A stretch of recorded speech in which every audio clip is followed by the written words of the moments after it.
आज विषय जो मैंने चुना है वो मैं विश्लेषण करने का प्रयास करूंगा कि भारत के अंदर जो नोटबंदी हुई 5 साल पहले, क्या वो आर्थिक परिवेश में सही निर्णय था या गलत निर्णय था, और इसका प्रभाव क्या हुआ अर्थव्यवस्था पे, बाकी ब्लैक मनी के एलिमिनेशन पे, और क्या ये अर्थशास्त्र के अनुसार एक अच्छा निर्णय था। ये विश्लेषण करने का मैं प्रयास करूंगा। एक मित्र ने, एक श्रोता ने ये मुझे कहा था, मेरे से एक इच्छा व्यक्त की थी कि मैं बताऊं कि लिक्विडिटी क्या होती है और लिक्विडिटी का अर्थव्यवस्था पे क्या प्रभाव पड़ता है। तो मैं उसको भी आज के जो मैं प्रेजेंटेशन करूंगा इसमें बताने का प्रयास करूंगा। देखिए, वास्तविकता में जब मार्केट के अंदर, क्योंकि देखिए कोई चीज़ के दाम डिपेंड करते हैं केवल दो चीज़ों पे मुख्यतः। एक है डिमांड, एक है सप्लाई, एक है मांग, एक है पूर्ति। और आप खुद देखें और सोच के देखें, जिस चीज़ की मांग ज़्यादा होगी और पूर्ति नहीं होगी उसके दाम बढ़ेंगे, और जिस चीज़ की मांग नहीं होगी और पूर्ति बहुत ज़्यादा होगी उसके दाम घटेंगे। बिल्कुल नेचुरल है। लॉ ऑफ डिमांड और लॉ ऑफ सप्लाई ये कहता है कि जब मार्केट के अंदर किसी चीज़ की बहुत ज़्यादा डिमांड होगी और प्राइसेस बहुत ज़्यादा हो जाएंगे, और जो लोग वो चीज़ बनाते हैं उनको बहुत ज़्यादा प्रॉफिट होने लगेगा, तो क्या होगा? नेचुरल क्या है? नेचुरल ये है कि उस क्षेत्र में वो लोग भी कूद पड़ेंगे जो कि चाहते हैं कि अपना पैसा ऐसे क्षेत्र में लगाएं जहां पे कमाई ज़्यादा हो। नेचुरल। तो जैसे जैसे ये सप्लायर्स मार्केट में नए आ जाएंगे, नई एंट्रीज हो जाएंगी, और जो एग्जिस्टिंग यूनिट्स हैं वो एक्सपेंशन और मॉडर्नाइजेशन पे चली जाएंगी, तो क्या होगा? सप्लाई बढ़ जाएगी। डिमांड उसी गति से बढ़ेगी जिस गति से बढ़ रही थी, लेकिन सप्लाई क्योंकि अचानक बहुत तेजी से बढ़ेगी, क्योंकि लोगों ने उसमें स्कोप देख लिया है, डिमांड सप्लाई गैप कम होने लगेगा और दाम गिरने शुरू हो जाएंगे। नेचुरल है। ये लॉ ऑफ डिमांड और लॉ ऑफ सप्लाई कहता है। अब इसके बाद क्या होगा कि जब ये सप्लाई बढ़ती चली जाएगी और डिमांड नहीं बढ़ेगी और दाम गिरने शुरू हो जाएंगे, तो एक समय ऐसा आएगा जबकि प्राइसेस गिरने की वजह से जो कमजोर कंपनियां हैं, जो केवल इस लालच में आ गए थे कि ये जो नया फिनोमेना है इसका फायदा उठा के पैसा कमा के बाहर निकल जाएंगे, वो फंस जाएंगे। सप्लाई कम होने लगेगी, कमजोर यूनिट बंद होने लगेंगी, क्योंकि प्रॉफिट नहीं रहेगा जो उन्होंने सोचा था। और उसकी वजह से, क्योंकि सप्लाई कम होने लगेगी, फिर डिमांड बढ़ने लगेगी, फिर प्राइसेस ऊपर जाने लगेंगे। तो इसीलिए कहा जाता है कि जो भी चीज़ें हैं, कोई भी कमोडिटी है, शेयर है, कोई भी चीज़ है, रियल एस्टेट है, गोल्ड है, सिल्वर है, ये एक ट्रेड साइकिल है। इसके दाम बढ़ते हैं, और जब बहुत ज़्यादा दाम बढ़ने शुरू हो जाते हैं तो लोग अपना सामान बेचना शुरू कर देते हैं, और जब सामान बेचना शुरू कर देते हैं, मार्केट में सप्लाई बहुत ज़्यादा हो जाती है, तो डिमांड कम हो जाती है, सप्लाई ज़्यादा हो जाती है, प्राइसेस गिरने शुरू हो जाते हैं। और जब प्राइसेस बहुत ज़्यादा गिर जाते हैं, चीज़ें जब सस्ती हो जाती हैं, तो लोग उपभोग करना बढ़ा देते हैं। भाई, अगर 100 रुपये का लीटर दूध होगा तो आप दूध कम पिएंगे, मतलब वो लोग कम पिएंगे जिनके पास पैसे की तंगी है, कमी है, या जिसे उनको दूसरे जगह पर पैसा खर्च करना बहुत आवश्यक है, कम कर देंगे। लेकिन अगर वही दूध 20 रुपये का हो जाएगा, वो दूध की मात्रा को बढ़ा देंगे।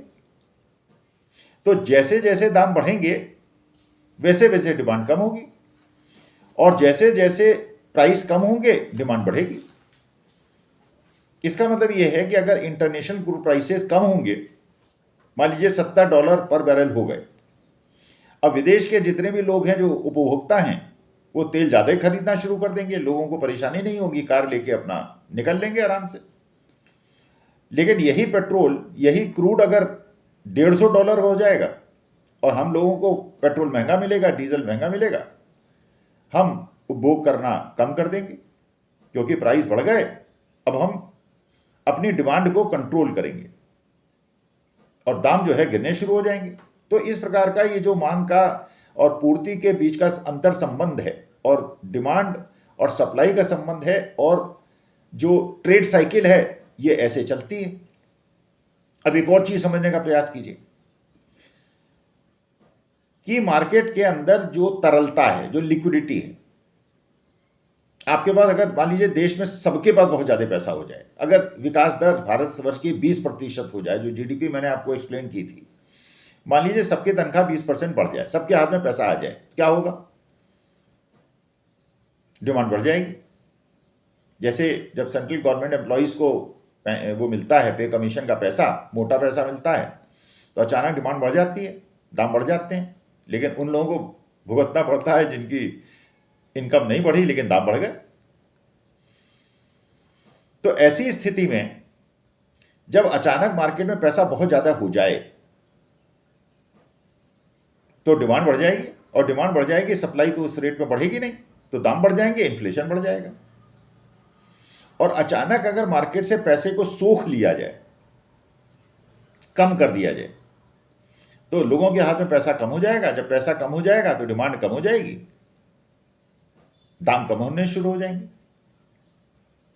तो इसका मतलब यह है कि आरबीआई के पास, जो कोई भी सेंट्रल बैंक है, चाहे वो फेड हो या किसी भी देश का सेंट्रल बैंक हो, जो कि तरलता को कंट्रोल करता है, उसके पास तरलता को बढ़ाने घटाने से मार्केट के अंदर डिमांड सप्लाई को कंट्रोल करने का एक विकल्प है। कैसे है? अगर वो इंटरेस्ट रेट को बढ़ाता है तो आपके ईएमआई बढ़ जाएंगे। जो इंडस्ट्रियल कॉस्ट है, जो यूनिट लगा रखी है, लोगों ने इंडस्ट्रियल यूनिट लगा रखी है, इंटरेस्ट कॉस्ट बढ़ जाएगी, तो उनके दाम बढ़ जाएंगे, उनकी प्रॉफिटेबिलिटी कम हो जाएगी, और वो प्रोडक्शन को कम करना पड़ेगा उन्हें। और इधर आपकी इनकम कम होगी, उधर वो प्रोडक्शन कम कर देंगे, तो दाम कम करने होने शुरू हो जाएंगे और इन्फ्लेशन कम होना शुरू हो जाएगा। लेकिन अगर वो मार्केट में आरबीआई या सेंट्रल बैंक इंटरेस्ट रेट को कम कर देगा तो लोगों के जो ईएमआई है वो कम हो जाएंगे, जो इंडस्ट्रियल यूनिट्स हैं उनकी प्रोडक्शन कॉस्ट कम हो जाएगी, वो ज्यादा बनाना शुरू करेंगे, लोग ज्यादा खरीदना शुरू करेंगे, और इन्फ्लेशन बढ़ जाएगा। लेकिन इंटरेस्ट रेट के बढ़ाने से इन्फ्लेशन कम होगा, और इंटरेस्ट रेट घटाने से इंटरेस्ट रेट को घटाने से अगर इंटरेस्ट रेट कम हो जाएगा और आपके पास ज्यादा पैसा होगा तो इन्फ्लेशन बढ़ जाएगा। इसका माने इन्फ्लेशन का और इंटरेस्ट रेट का अंतर संबंध है। लेकिन ग्रोथ का और इन्फ्लेशन का भी अंतर संबंध है। अगर इंटरेस्ट रेट बढ़ेगा तो इन्फ्लेशन तो कम हो जाएगा, लेकिन ग्रोथ भी कम हो जाएगी। अगर इंटरेस्ट रेट कम होगा तो ग्रोथ बढ़ेगी, क्योंकि डिमांड बढ़ेगी, प्रोडक्शन कॉस्ट कम होगी। तो अगर इंटरेस्ट रेट कम होगा तो ग्रोथ बढ़ेगी, लेकिन ग्रोथ के साथ साथ, क्योंकि मार्केट के अंदर डिमांड अचानक आ जाएगी, इन्फ्लेशन भी बढ़ेगा। तो एक अंतर संबंध है। अब सोचिए, भारत के अंदर जिस समय नोटबंदी हुई उस समय की स्थिति क्या थी, उस समय का इन्फ्लेशन रेट क्या था, और उस समय देश की ग्रोथ स्थिति क्या थी, जीडीपी ग्रोथ क्या थी। देखिए, आरबीआई को या किसी भी सेंट्रल बैंक को यह निर्णय लेना होता है कि उसका मुख्य लक्ष्य, उसकी प्रायोरिटी ग्रोथ को बढ़ाना है या इन्फ्लेशन को कम करना है। अगर उसका आज की तारीख में जो पूरे विश्व में सब संस्थाओं का, वित्तीय संस्थाओं का, रिजर्व बैंक का, सबका ये मुख्य उद्देश्य है कि इन्फ्लेशन को कम किया जाए, क्योंकि इन्फ्लेशन जो है अचानक बढ़ रहा है, बहुत ज्यादा बढ़ रहा है। कमोडिटी प्राइसेस बढ़ गए थे कोविड के बाद, तो उसकी वजह से इन्फ्लेशन बहुत ज्यादा बढ़ने लगा। तो इंटरेस्ट रेट को बढ़ा के, मनी सप्लाई को कम करके वो इन्फ्लेशन को कम करने की कोशिश कर रहे थे। इसके बावजूद कि ग्रोथ कम हो जाएगी, उन्हें पता है ग्रोथ कम हो जाएगी, जब इंटरेस्ट रेट बढ़ाएंगे तो ग्रोथ कम हो जाएगी। लेकिन उनका जो मुख्य उद्देश्य था वो था कि इन्फ्लेशन को कम करना है, चाहे ग्रोथ थोड़ी बहुत इफेक्ट हो जाए। लेकिन जिस समय नोटबंदी हुई उस समय स्थिति क्या थी? उस समय इन्फ्लेशन बहुत कम था, जहां तक मुझे याद है 2-3% इन्फ्लेशन था। तो अगर इन्फ्लेशन मार्केट में कम है, इसका माने मार्केट में मनी सप्लाई कम है, लिक्विडिटी कम है। और ऐसे समय में अगर हम नोटबंदी कर देंगे और अचानक कर देंगे, शाम को 8 बजे आके कहेंगे कि नोटबंदी हो गई और इसके बाद अब ये नोट नहीं चलेंगे और जाइए बैंक में सरेंडर कीजिए और नए नोट लीजिए, मार्केट में तरलता कम हो गई, लिक्विडिटी कम हो गई, लोगों के हाथ में पैसा खिंच गया। और जो छोटे उद्योग थे, उद्यमी थे, जिनका सारा ट्रांजैक्शन कैश में होता था, उनके हाथ थम गए। जो बड़ी कंपनीज थी, जो सारा काम उनका 80% काम जो है वो नेट बैंकिंग से होता था या क्रेडिट कार्ड से होता था, उनको उतना अंतर नहीं पड़ा। लेकिन जो कैश पे डिपेंडेंट थे उनको अंतर पड़ा, उनकी परेशानियां बढ़ गई। तो ये जो नोटबंदी हुई, अचानक नोटबंदी हुई, इसकी वजह से देश की अर्थव्यवस्था पे मेरे हिसाब से दुष्प्रभाव पड़ा और उस दुष्प्रभाव को आज तक हम झेल रहे हैं। क्योंकि लगातार आप देखेंगे नोटबंदी के बाद से अगर जीडीपी का, भारत का कैलकुलेशन आप देखेंगे, जो मैंने जीडीपी के बारे में एक प्रेजेंटेशन भी दिया था कुछ दिन पहले, तब से जीडीपी लगातार गिर रही है। और अगर आप गूगल सर्च करेंगे तो आप ये देखेंगे कि जो नोटबंदी के निर्णय जिस भी देश में हुए हैं आज तक, वो कभी सफल नहीं हुए। उन्होंने देश की अर्थव्यवस्था को केवल नुकसान पहुंचाया है। 2004 में भी एक अलग प्रकार की नोटबंदी हुई थी, वो अलग प्रकार की थी। कैसे? उसमें कहा गया था कि जो नोट उस समय तक प्रचलन में थे उनमें ईयर ऑफ प्रिंटिंग नहीं लिखा जाता था। तो यह निर्णय लिया गया कि ये नोट अब नहीं चलेंगे, इतने समय तक ही चलेंगे, इनको सरेंडर कीजिए। जो ये सर्कुलेशन में आएंगे, आरबीआई इसको खींचता चला जाएगा और नए नोट वो सर्कुलेशन में आएंगे जिसमें कि ईयर ऑफ प्रिंटिंग लिखा होगा। तो एक स्मूथ तरीका था जिससे नोटबंदी आंशिक हो भी गई, टेक्निकली हो भी गई, वो नोट सर्कुलेशन से बाहर हो भी गए, लेकिन स्मूथली हुए और अर्थव्यवस्था पे उसका असर नहीं पड़ा। लेकिन ये जो नोटबंदी हुई और ये जो अचानक हुई, और उस समय हुई जबकि भारत के अंदर इन्फ्लेशन बहुत कम था और उस समय इन्फ्लेशन बहुत बड़ी समस्या विश्व में नहीं थी, उस समय नोटबंदी करके मार्केट के अंदर क्योंकि लिक्विडिटी और तरलता कम हो गई, खत्म हो गई, सूख गई, इसलिए देश की अर्थव्यवस्था का अगर आप ही अध्ययन करेंगे, अपने आप अध्ययन करेंगे, तो आपको पता चल जाएगा कि पिछले 5-6 साल के अंदर एमएसएमई, छोटे उद्योग, छोटे उद्यमियों को कितना नुकसान हुआ है और बड़े उद्योग, बड़े उद्योगपतियों को जो कि कैश में काम करने का जोखिम नहीं उठा सकते क्योंकि वो नौकरों पे डिपेंडेंट होते हैं, उनको फायदा हुआ। इसीलिए जो अमीर गरीब के बीच की खाई है वो बढ़ गई। तो बाकी आप कहें कि साहब ब्लैक मनी बाहर चला गया, अंदर चला गया, लिक्विडिटी, क्योंकि जितने 16-17 लाख करोड़ के उस समय मार्केट में करेंसी सर्कुलेशन में थी, आज वो 27-28 लाख करोड़ की है। इसका माने वो तो कम नहीं हुआ। 2000 के नोट कहां गए? आप दिखते हैं आपको 2000 के नोट, केवल 500 के नोट दिखते हैं, 2000 के नोट तो गायब हो गए। और 1000 के नोट बंद करके 2000 का नोट चलाना कैसे ब्लैक मनी को कंट्रोल करता है, मुझे तो नहीं समझ में आता। आपको समझ में आता होगा तो कृपा करके कमेंट बॉक्स में लिखिएगा। तो प्रश्न ये उठता है कि जो निर्णय लिए जाने चाहिए वो आरबीआई मॉनेटरी पॉलिसी डिसीजन था, ये कोई फिस्कल पॉलिसी डिसीजन तो था नहीं। फिस्कल पॉलिसी डिसीजन लेने का अधिकार सरकार को है, लेकिन मॉनेटरी पॉलिसी डिसीजन का निर्णय आरबीआई का होता है, आरबीआई गवर्नर का होता है।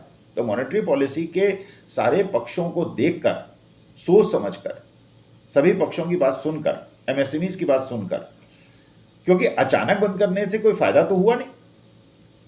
ये जरूर हो गया कि लोग बैंकों की लाइन में लग गए, लोगों की शादियां रुक गईं, लोगों के बिजनेस रुक गए और अचानक लोगों ने आघात झेला। लेकिन उन्होंने इसलिए सहन किया कि ये देश हित में है शायद, लेकिन देश को कोई फायदा मेरी निगाह में तो हुआ नहीं। केवल जीडीपी गिर गई, और जब जीडीपी गिरेगी तो नौकरियां भी छूटेंगी, वेतन कटौतियां भी होंगी, कुछ धंधे बिल्कुल बंद हो जाएंगे, और जो छोटे लोग हैं जो कैश में सारा काम करते हैं, जिनको इंटरनेट बैंकिंग और क्रेडिट कार्ड वगैरह का नहीं पता है, उनको सबसे ज्यादा परेशानी हुई। तो विवेकपूर्ण निर्णय लेना ही किसी सरकार का या किसी भी संस्था का, और जब ये हिस्ट्री को हम इवैल्यूएट करेंगे और इतिहास में मंथन करेंगे कि जो निर्णय आपने लिया था वो कितना फायदेमंद था, तो ये एकेडमिक डिस्कशन है जो मैं आपसे कर रहा हूं, कोई इसमें पॉलिटिकल पुट नहीं है। राजनीतिक पुट इसमें कोई नहीं है, कोई कंट्रोवर्शियल बात नहीं है, केवल मैं ये दिखाना चाहता हूं कि जब आप नोटबंदी करें तो किस वजह से आपको नोटबंदी करनी चाहिए। अगर आज की तारीख में मान लीजिए इन्फ्लेशन बहुत ज़्यादा बढ़ रहा है और आप नोटबंदी कर देते, मान लीजिए, वैसे अचानक नहीं होनी चाहिए और सारे नोटों की नहीं होनी चाहिए, बड़े नोटों की, और जो छोटे लोग हैं, जो छोटे उद्यमी हैं, उनको नुकसान नहीं होना चाहिए कि भारत की अर्थव्यवस्था का जो सबसे बड़ा फाउंडेशन है वो छोटे निवेशक हैं, छोटे लोग हैं, और उनकी अगर परचेजिंग पावर इफेक्ट होगी जो हुई, और क्योंकि परचेजिंग पावर कमज़ोर लोगों की, मिडिल क्लास और वीकर क्लास की हुई, तो मार्केट के अंदर परचेजिंग कम हो गई, डिमांड कम हो गई, उसकी वजह से जीडीपी गिर गई। So that is the point I am trying to make, that whenever we took a decision of demonetization, as to what impact did it have. So demonetization means soaking the liquidity in the market, and when the liquidity in the market is out, when the dryness comes, the money circulation in the market goes down, the demand goes down because the purchasing capacity goes down, because the money in circulation has gone down. So if that happens, the GDP will suffer, and if GDP suffers, the employment will suffer. Youth will not get employment, and youth who are already getting employment, their salaries will be cut because the industrial units are not making profits. So who is the biggest sufferer? The small industries, MSMEs, small shop, farmers, because there most of the transactions are in cash. So at the time when the demonetization decision was taken, at that time the inflation was very low in the country, and if at that time you take a decision of demonetization and you soak the liquidity in the market, because inflation is not the issue, was not the issue at that time, because you have to choose between the RBI and the central banks of the different parts of the world have to choose as to whether they have to attack, they have to really target the growth or the inflation, because if money circulation goes up, the demand goes up and inflation goes up. So demand means growth goes up and inflation goes up, but if the money supply dries, then the demand also goes down, the growth also goes down, and the inflation also goes down. And inflation was at that time was not the target. The target was basically to increase growth, but because of that particular decision, in my opinion, in my evaluation, if you see yourself as to what has been the GDP growth in India in last 5-6 years, the GDP growth has come down, steadily has come down, and because of that, the employment problem and the GDP growth and everything has taken a worse step. And if you search in Google as to whatever country in the past have gone for demonetization, it has never succeeded. Demonetization has never succeeded. In 2004, they did it differently. What they did, that before that, the money in circulation did not have the year of printing printed on the currency notes. So they took a decision that whatever money of without year printed will come to bank or the RBI, that will be not be again given in the market for circulation, and new notes will be circulated which will have year of printing on that. So automatically, very smoothly, the demonetization to a particular extent was taken without causing any harm to the economy of the country and the liquidity situation and the growth of the country. And that decision was not very smooth because they gave a time frame that by this time you have to do that. This time what happened? The demonetization decision was taken immediately, that from today night the money in circulation, these notes will not be accepted. You will have to go go and surrender these notes to the bank and take new notes, and people had to stand in queue. They had to suffer. The small industries suffered. People who were more dependent on the cash, and they were not internet banking and credit card savvy, they suffered. So the base, it's not what I'm presenting in the class is not controversial or political. I'm not taking any political side. What I'm saying is that I'm just evaluating as an economist as to the decision of demonetization and sudden decision of demonetization, what it was taken, whether as a postmortem of that particular decision, as a evaluation of that particular decision, whether black money has evaporated, whether at that time, because 16 lakh crores money was in circulation and today around 27 lakh crores is in circulation, whether that money supply has gone down. No, it has not gone down.